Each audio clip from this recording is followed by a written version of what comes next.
welcome back to Match Play. And again, now it's time to get started with the national topics. And we're going to start off first with this weekend, starting off with the NFL Combine. If you don't know what that is, it's when rookies, hopeful rookies for the 2011 season come in. They work out for owners, scouts, coaches. It's also a big opportunity for the media to get to talk to coaches after the season and stuff like that. So I'm going to start with you, Allison.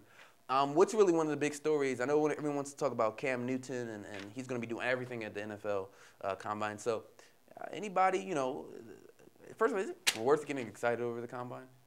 I think it is. I mean, it's interesting to see. I know that sometimes it can be interesting to see them work out in an environment they're not used to. So I think Cam Newton participating fully is interesting. He also had some interesting comments this week about that were kind of showing his personality that a lot of insiders were questioning. But one big thing for Division II or California fans would be Josh Portis was invited to the Combine as well. So he will be working out, and he is one of the sleepers for the draft this year. Yeah, one of 18 quarterbacks invited to the draft is Josh Portis. Keeping it in the PSAC, we're talking about sleepers. A player I want to mention, Brandon Fusco, center out of Slippery Rock. Player who has been basically a four-time All-American, started 44 games in his Slippery Rock career, has won I'm pretty sure every award that a lineman can win at the D2 level. They're calling him a developmental kind of player, but I could see him taken in the 4th or 5th round. Give him 2 or 3 years, he could really blossom like a Jari Evans or a Reggie Wells from Clarion.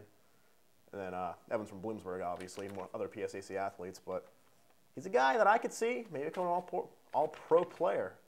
I can't talk. I'm sorry. I got too excited during this topic. Well, I mean, it's interesting you mentioned. Is it more of is it more important for the smaller school teams players to come out, or is it more of a showcase for the guys we already know are going to be top 5 picks like Daquan Bowers or Pat Peterson? I mean, what's it more important for? I think it's more important really for the second-tier players. Not quite the ones at the level of a Portis and a Fusco, and not quite the Cam Newton caliber, but these guys that are right in the middle, kind of fight for positioning.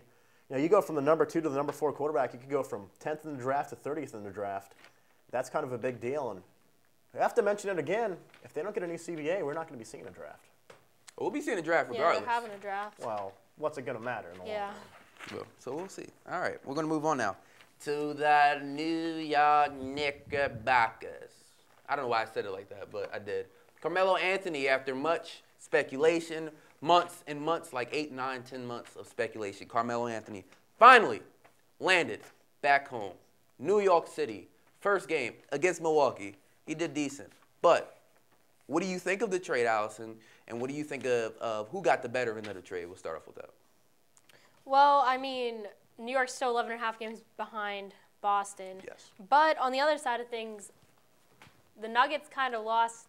The Nuggets did lose their best player that was doing very well for them. I have to applaud Carmelo Anthony because he didn't quit on the Nuggets even whenever all this trade talk started. He still played well. So you do have to applaud him for that. But I know the Knicks have Stoudemire as well, but I don't think it's going to be enough for them to have a long run in the playoffs.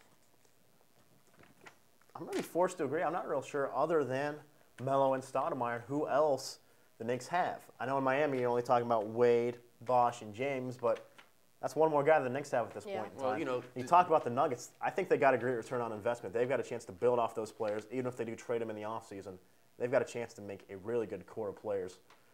Not only with Carmelo leaving town, but with Chauncey Billups leaving town. He's going to be an X factor for the Knicks. Absolutely. And if you even look at the parameter of the league right now, with all these teams in the East getting all these players, do you think the shift of power has gone to the East with Boston trading away power, Kendrick Perkins, and they got a little smaller? Do you think who's the favorite? Is it Miami with the 3, Boston, or is it Orlando, or is it the Knicks? Anybody? In the East or overall? Oh, in the East. I still got to go Boston, I think, at this point.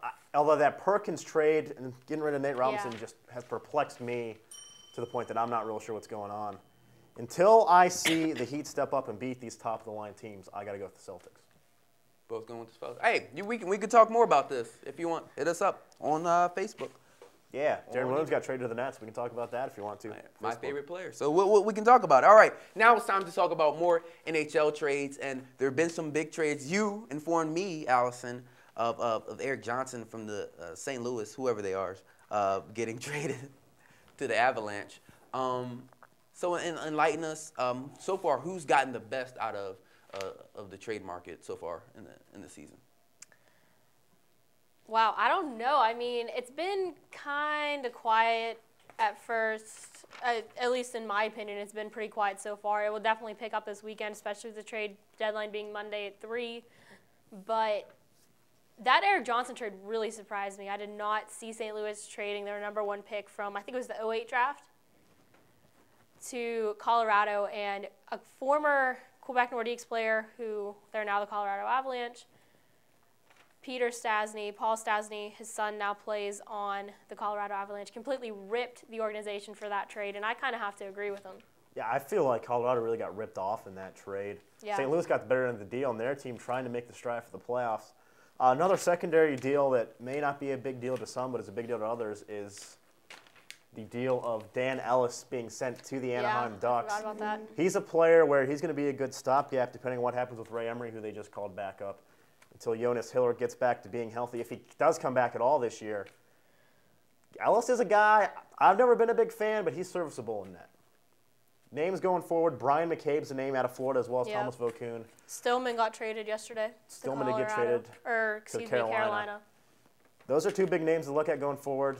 Name from Buffalo, I don't know if they're going to buy or they're going to sell along with Columbus. Tim Connolly, he's a center that if he ever decides to be healthy, he could be a very good player for somebody, a rental for the rest of the year. So still a few days left. Monday's a trade deadline. We'll see what happens. We will definitely see what happens. All right, we're going to move on to our last topic.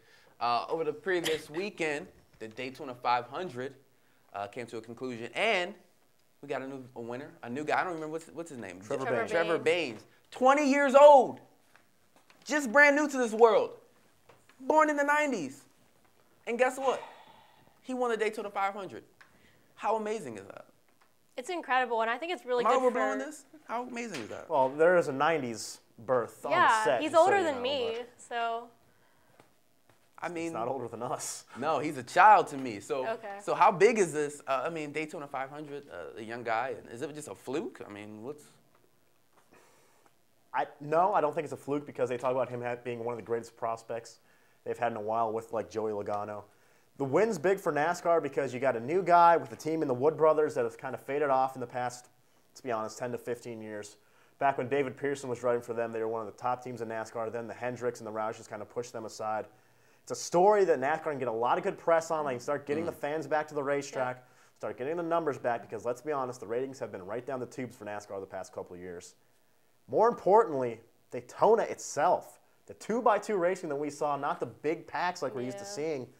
Different style of racing, and I'm not sure if I really cared for it, to be honest with you. Yeah, I didn't really like it. I mean, I didn't watch the whole race, but from what I saw of it, I didn't like it. I mean, I like seeing all the big not necessarily pile-ups, but kind of people pushing each other to try to get positioning. When it's just two cars trying to fight for a position, it's not as entertaining.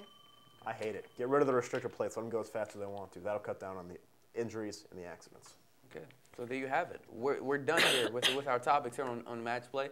I would award a victor, but I'm not going to do that. You know why? This was an exhibition matchup anyway.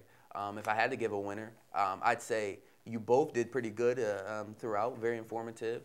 And you were slightly better today. But Allison came prepared, and she hit us with more info. So I think that we have a new #1 contender here at Match Play. Her name's Allison Steinheiser, and of course, we have the return of the king here to my left, and Andrew Walter. You guys got any final words?